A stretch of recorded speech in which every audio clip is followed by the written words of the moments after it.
Bienvenue dans un nouvel épisode. Si vous ne connaissez pas Charlie Javice, vous n'êtes pas seul. Peu de gens avaient entendu parler de cette jeune entrepreneur jusqu'à ce qu'elle fasse les gros titres pour toutes les mauvaises raisons. Pourtant, son histoire mérite qu'on s'y attarde. Diplômée d'une prestigieuse université, elle était présentée comme une étoile montante du monde des startups.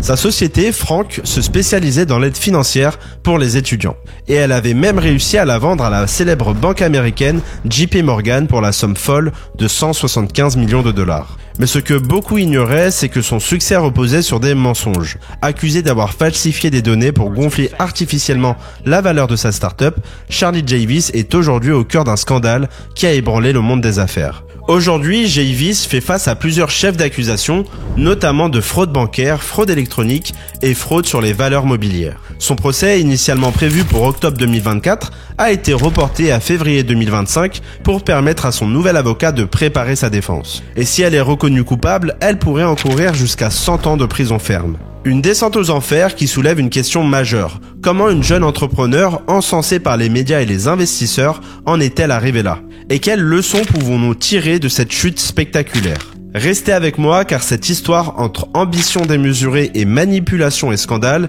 vous laissera sans voix. Mais avant d'aller plus loin, je vous invite à vous abonner à la chaîne pour ne rien rater des prochains épisodes et de laisser un pouce bleu sur cette vidéo. C'est un petit geste pour vous, mais cela aide grandement la chaîne à se développer, alors je compte sur vous. Maintenant, reprenons notre histoire. Charlie Javice semblait avoir un esprit entrepreneurial dès son adolescence. Issue d'une famille aisée de New York, elle a fréquenté une école privée prestigieuse franco-américaine. Son premier projet d'entreprise a vu le jour alors qu'elle était encore au lycée, inspiré par un voyage en Thaïlande. À son retour, elle a imaginé une solution, une plateforme de microfinance permettant de fournir de petits prêts à faible intérêt aux populations défavorisées. L'idée paraissait très bonne à première vue. Et donc cette idée a donné naissance à PowerUp, une organisation à but non lucratif qui utilisait les contributions d'étudiants pour financer ses prêts. L'objectif, mettre fin à la pauvreté d'un simple clic. Cependant, tout n'était pas aussi idéal qu'il n'y paraissait. Un schéma qui deviendra récurrent dans ses projets. Après le lycée, Charlie a intégré l'école de commerce Wharton pour étudier la finance et le droit. Son entreprise PowerUp lui a valu une première vague de reconnaissance et elle a été mentionnée par Inc. Magazine comme l'une des startups universitaires les plus prometteuses. Un autre moment marquant a été son retrait volontaire d'un concours organisé par la fondation Peter Thiel, qui offrait 100 000 $ pour quitter l'université et développer une entreprise. Et malgré cette somme considérable, elle a préféré poursuivre ses études, une décision qui a généré une couverture médiatique encore plus favorable pour elle. Diplôme en poche, Charlie s'est tourné vers un problème plus spécifique, la complexité de la demande d'aide fédérale pour les étudiants aux États-Unis, la FAFSA. Chaque année, des milliards de dollars restent non réclamés à cause d'un processus administratif fastidieux. En 2017, elle a donc lancé Frank, une plateforme destinée à simplifier ce processus. L'idée était simple, mais ambitieuse. En photographiant leur déclaration de revenus, les étudiants pouvaient laisser le service se charger du reste, réduisant ainsi les risques d'erreur et les vérifications fastidieuses en seulement 5 minutes. Et Charlie décrivait son outil comme une solution honnête et transparente. Selon elle, Frank incarnait cette idée d'accessibilité et de sincérité dans un secteur souvent perçu comme complexe et opaque. Mais comme souvent, la réalité derrière cette façade se révélera plus nuancée. En capitalisant sur son exposition médiatique et son réseau, Charlie Javice a rapidement levé plus de 20 millions de dollars pour son projet Frank, attirant plus de 300 000 utilisateurs sur les premières années. L'entreprise semblait être un succès retentissant et Charlie ne manquait aucune occasion de se présenter comme une étoile montante. Mais les premiers signaux d'alarme sont apparus dès la première année de service. Le département de l'éducation a adressé à Frank une lettre de cessation et d'abstention, accusant l'entreprise d'induire les étudiants en erreur en laissant croire qu'elles étaient associées au site officiel du gouvernement. Et suite à cela, Charlie a ajusté son marketing pour clarifier les choses. Mais d'autres incidents ont suivi.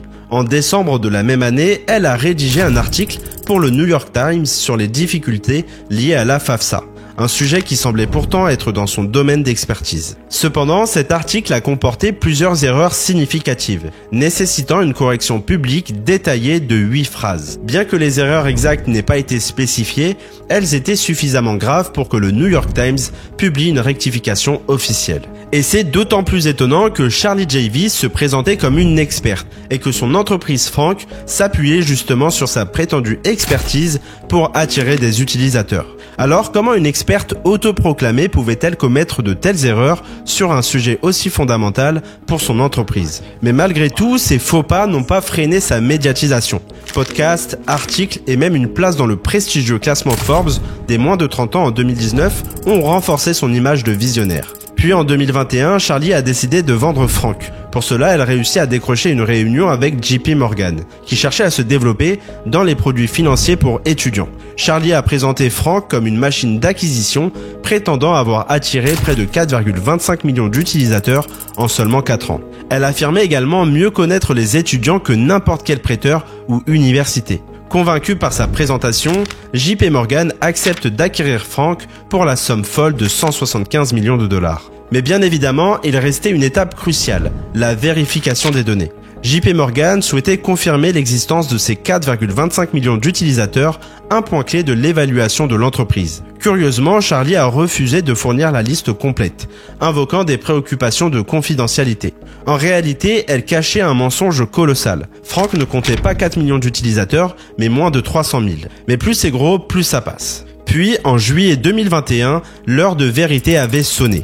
Charlie Javice devait fournir les données des clients pour finaliser l'accord avec JP Morgan. Face à un dilemme, elle a choisi de falsifier les chiffres au lieu de révéler la vérité. Et pour concrétiser la fraude, elle s'est tournée vers son directeur de croissance, Olivier Amar. Après que leur ingénieur principal eut refusé de participer, sentant l'illégalité du projet, Charlie a fait appel à un professeur en solutions créatives spécialisé dans les données. Grâce à un algorithme, ils ont généré une base de données de plus de 4 millions de faux utilisateurs qu'ils ont ensuite envoyés à JP Morgan. Et à notre grand étonnement, le plan a fonctionné. Le géant bancaire a validé l'achat pour 175 millions de dollars. Mais attention, Charlie n'a pas empoché les 175 millions de dollars, mais seulement 10 millions avec la promesse d'un bonus de 20 millions en tant que directrice générale chez JP Morgan. Amar, désormais directeur exécutif, a reçu 5 millions plus un bonus de 3 millions. Le restant ayant été dispatché vers les autres investisseurs et actionnaires. Mais vous l'aurez compris, ce type de mensonge ne peut pas durer. Et la réalité n'a pas tardé à rattraper ce rêve. Lorsqu'ils ont voulu utiliser cette soi-disant vaste base client, JP Morgan a découvert que seulement 20% des emails envoyés étaient livrés et à peine 1% ouverts. Soupçonneux, la banque a enquêté et trouvé des échanges compromettants avec notre professeur en question.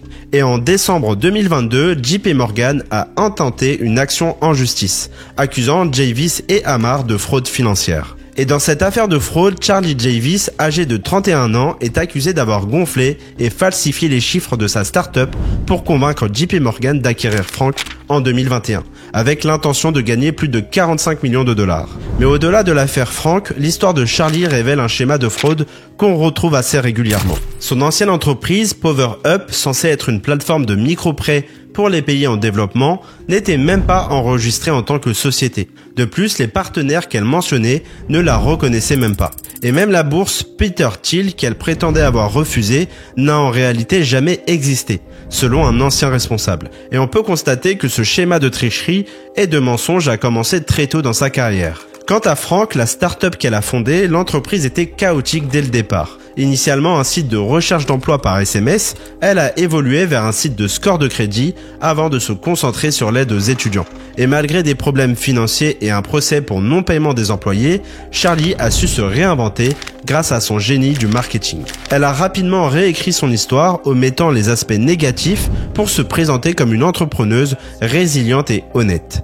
Lors de la première réunion avec des investisseurs, elle a prétendu avoir des milliers d'inscriptions, alors qu'il n'y en avait aucune, justifiant son attitude par la fameuse phrase « Fake it until you make it », ce qui veut dire « faites semblant jusqu'à ce que vous y arriviez ». Aujourd'hui, Charlie Javice, la fondatrice de la start-up, fait face à un procès criminel pour des accusations de fraude liées à la vente de son entreprise pour 175 millions de dollars à JP Morgan. Elle est accusée de fraude en valeurs mobilières, fraude électronique, fraude bancaire et complot. Si elle est reconnue coupable, elle pourrait écoper de plusieurs décennies de prison, avec jusqu'à 30 ans pour chaque chef d'accusation.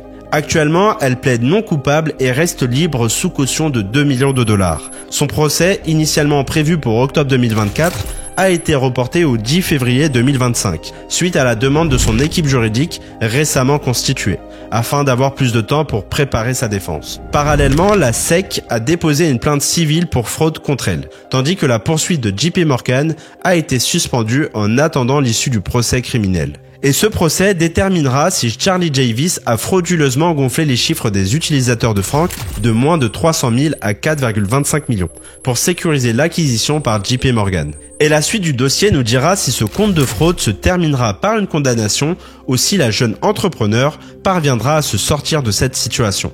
L'histoire de Charlie Javice s'inscrit ainsi dans la lignée des mises en garde déjà données par des affaires comme celle d'Elizabeth Holmes et de Sam Bankman-Fried. Dans chaque cas, le talent pour le marketing a éclipsé des compétences de gestion qui se sont avérées inexistantes. Javice a menti et triché pour arriver au sommet, mais en tentant de duper JP Morgan, elle a franchi la ligne rouge et a payé le prix fort. Enfin, à une échelle plus large, cela nous révèle une vérité importante. Dans les périodes de prospérité, les comportements non éthiques passent souvent inaperçus. Les investisseurs poussés par la crainte de rater la prochaine grande opportunité ferment souvent les yeux. Mais lorsque la marée économique se retire et que la réalité s'installe, ceux qui ont joué avec la vérité se retrouvent exposés. Et le sentiment qui émerge aujourd'hui rappelle cela. La liste Forbes des moins de 30 ans a été ridiculisée pour avoir mis en avant des fraudeurs notoires. Mais le problème ne réside pas dans les sélections en elles-mêmes, mais dans un environnement macroéconomique soutenu par des taux bas et de l'argent facile. Ce phénomène mérite réflexion et si vous avez des idées à ce sujet, je serais heureux de les entendre. Si l'histoire de Charlie Javice nous montre quelque chose, c'est que l'illusion peut mener à un succès temporaire. Mais à la fin, la vérité finit toujours par éclater. C'est un appel à remettre en question nos propres perceptions du succès et à être plus vigilant face aux récits qui nous sont présentés. Merci d'avoir pris le temps de regarder cette vidéo et si vous avez apprécié le contenu, je vous invite à explorer d'autres vidéos sur cette chaîne où j'aborde des sujets variés autour de la finance, de l'économie et des scandales. À très bientôt pour un prochain épisode et en attendant, prenez soin de vous.